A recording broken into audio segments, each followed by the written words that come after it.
بنات صباح الخير عليكم، كيف صبحتوا؟ مزيانين بخير؟ نتمنى الله تكونوا صبحتوا بخير وعلى خير. نلقاكم هذا الفيديو ان شاء الله باحسن الظروف والاحوال، وتكونوا دوزتوا الصباح ديال الحد مزيان وميسر. واللي كيشوف الفيديو ديالي حتى العشيه ان شاء الله نتمنى له حتى هو يكون دوز الحد ديالو غزال، وبدايه اسبوع عاوتاني موفقه للجميع.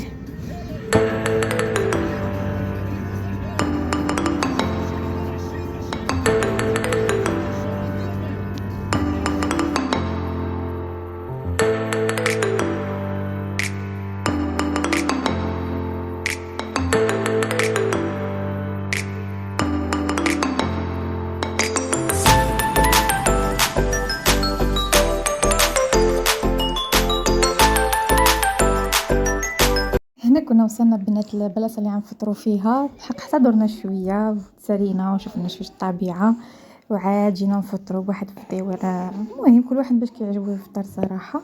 انا كيعجبني نفطر باتاي، ولكن هاد النهار خديت قهوه حيتاش ما كنتش شابعه نعاس، وقلت راه نشرب قهوه هذا المره حتى انا. ايوا هادي انا بنات مره كنبان عاوتاني كنقول لكم السلام، كنعمل معكم الصواب زعما. والله الا كنبغي نشكركم من قلبي على الفيديوهات اللي تفاعلتوا معاهم، واللي جيم ديالكم ولا التعاليق ولي زابوني، والله الا شكرا بزاف. كنبغي نشكر اي اخت خلات لي شي تعليق اولا جيم اولا اشتركت معايا في القناه، صراحه كنقول لك شكرا بزاف. حتى الله يسهل عليك اللي كطمح لشي حاجه اولا كتمنى شي حاجه ان شاء الله توصل على شي لعب.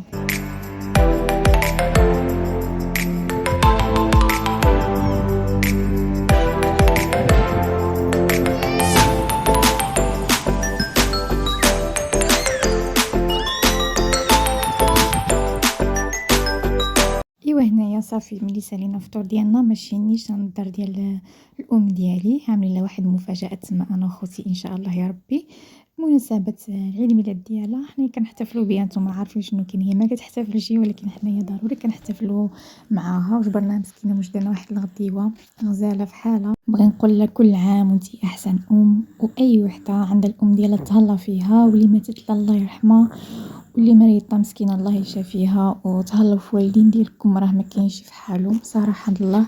ايوا هنايا ضروري ندوزنا عند المحبقات ديالها في الشريجن، نسلم عليهم ونصورهم وناديهم شويه. والله الا كيعجبوني هيدا نشوف فيهم، انا كنتو عارفين حاجه فيها الخضره كتحمقني، الطبيعه هيدا الاشجار نباتات داكشي غزال صراحه كيعجبني عندي في الدم. نمشي نسقيهم نصورهم، سبحان الله كيعطيوني واحد الطاقه ايجابيه غير. اي والله. ايوا انا كنفكر واش ندي شي وحده تونسني في الدار اولا ما نخليها لحد شي عندها عزاز المحبقات ديالها. ايوا في الاخر ها نتوما جبت معايا واحد عطات اللي مسكينه وكنتهلا فيها، عملت لها بلاصتها وكنسقيها مسكنه ونتعاود معاها. وهنا بنات غيكون حتى الفيديو ديال هذا النهار. نتلاقاو ان شاء الله في فيديو جديد وفلوق جديد. ما فيها باس الا هوتي الفيديو وعملتي واحد جيم وتعليق وخليتي الاشتراك ديالك في القناه باش مره اخرى يطلع لك الفيديو ديالي.